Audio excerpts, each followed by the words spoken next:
اعوذ باللہ من الشیطان الرجیم بسم اللہ الرحمن الرحیم۔ سورہ اعراف کی 2 آیتیں پڑھ رہا ہوں، آیت نمبر 143، آیت نمبر 144۔ وَلَمَّا جَاءَ مُوسَىٰ لِمِيقَاتِنَا وَكَلَّمَهُ رَبُّهُ، اور جب موسیٰ علیہ السلام ہمارے وقت پر آ گئے تو اس کے رب نے اس سے کلام کیا۔ قال رب ارنی انظر الیک، اس نے کہا اے میرے رب مجھے اپنے کو دکھا دیجئے کہ میں آپ کو دیکھوں۔ قال لن ترانی ولكن انظر الى الجبل فإن استقر مكانه فسوف ترانی، اللہ نے کہا تم مجھ کو ہرگز نہیں دیکھ سکتے، البتہ پہاڑ کی طرف دیکھو، اگر وہ اپنی جگہ قائم رہ جائے گا تو تم بھی مجھ کو دیکھ سکو گے۔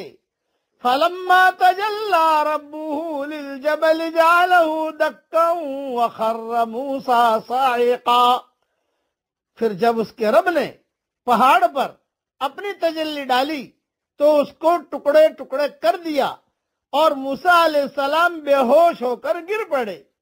فَلَمَّا أَفَاقَ قَالَ سُبْحَانَكَ تُبْتُ إِلَيْكَ وَأَنَا أَوَّلُ الْمُؤْمِنِينَ، پھر جب اس کو ہوش آیا تو کہا کہ آپ پاک ہیں، میں نے آپ کی طرف رجوع کیا اور میں سب سے پہلے ایمان لانے والا ہوں۔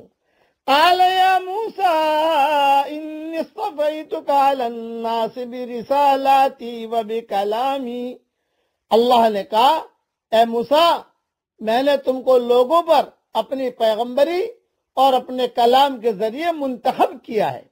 فَخُذْ مَا آتَيْتُكَ وَكُن مِّنَ الشَّاكِرِينَ، پس اب تھام لو جو کچھ میں نے تم کو عطا کیا ہے اور شکر گزاروں میں سے بنو۔ اس کی مختصر تصریح جو ہے سن لیجئے۔ صحیح اور قوی روایت سے ثابت ہے کہ قیامت والے دن اہل ایمان اللہ کو دیکھیں گے، ہم سب دیکھیں گے، کہو انشاءاللہ، انشاءاللہ ہم سب ہمارے اللہ کو دیکھیں گے، اور جنت میں بھی دیدار الہی سے مشرف ہوں گے۔ انشاءاللہ ہم سب بھی جنت میں اللہ تعالیٰ کو دیکھیں گے۔ تمام اہل سنت کا یہی عقیدہ ہے، اور یہ جو قرآن میں کہا کہ آپ مجھے دیکھ نہیں سکتے، اس کا تعلق صرف دنیا سے ہے۔ دنیا میں کوئی انسانی آنکھ اللہ کو دیکھنے پر قادر نہیں ہے، لیکن آخرت میں اللہ تعالیٰ ان آنکھوں میں اتنی قوت پیدا فرما دے گا کہ وہ اللہ تعالیٰ کے جلوے کو برداشت کر سکیں۔ اچھا، اور یہ یعنی وہ پہاڑ بھی رب کی تجلی کو برداشت نہ کر سکا اور موسیٰ علیہ السلام بے ہوش ہو کر گر پڑے۔ حدیث شریف میں آتا ہے کہ قیامت والے دن سب لوگ بے ہوش ہوں گے۔ یہ بے ہوشی امام ابن کثیر کے بقول میدان حشر میں اس وقت ہوگی جب اللہ تعالیٰ فیصلہ کرنے کے لیے نزول اجلال فرمائے گا، اور جب ہوش میں آئیں گے تو میں ہوش میں آنے والوں میں سب سے پہلا شخص ہوں گا۔ حضور صلی اللہ علیہ وسلم نے فرمایا جب ہوش میں آئیں گے تو میں ہوش میں آنے والوں میں سب سے پہلا شخص ہوں گا۔ میں دیکھوں گا کہ موسیٰ علیہ السلام عرش کا پایا تھامے کھڑے ہیں، مجھے نہیں معلوم کہ وہ مجھ سے پہلے ہوش میں آئے یا انہیں کوہ طور کی بے ہوشی کے بدلے میں میدان محشر کی بے ہوشی سے مستثنی رکھا گیا۔ صحیح بخاری شریف میں یہ حدیث ہے۔ یعنی تیری عظمت اور جلالت کا اور اس بات کا کہ میں تیرا عاجز بندہ ہوں، دنیا میں تیرے دیدار کا متحمل نہیں ہو سکتا۔ یہ اللہ تعالیٰ سے بات ہو رہی ہے، اسی لیے آتا ہے کہ یہ ہم کلامی کا دوسرا واقعہ تھا جس سے حضرت موسیٰ علیہ السلام کو مشرف کیا گیا۔ اس سے قبل جب آگ لینے گئے تھے تو اللہ نے ہم کلامی سے نوازا تھا اور پیغمبری عطا فرمائی تھی۔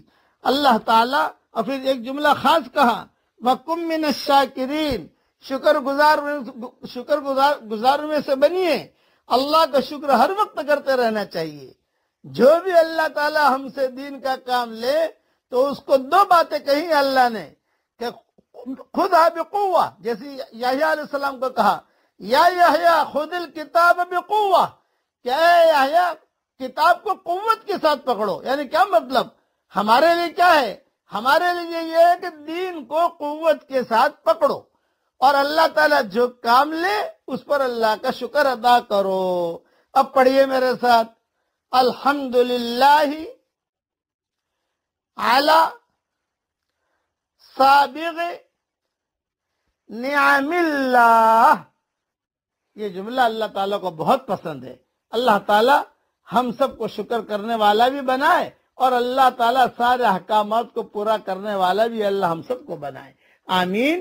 وآخر دعوانا ان الحمدللہ رب العالمین.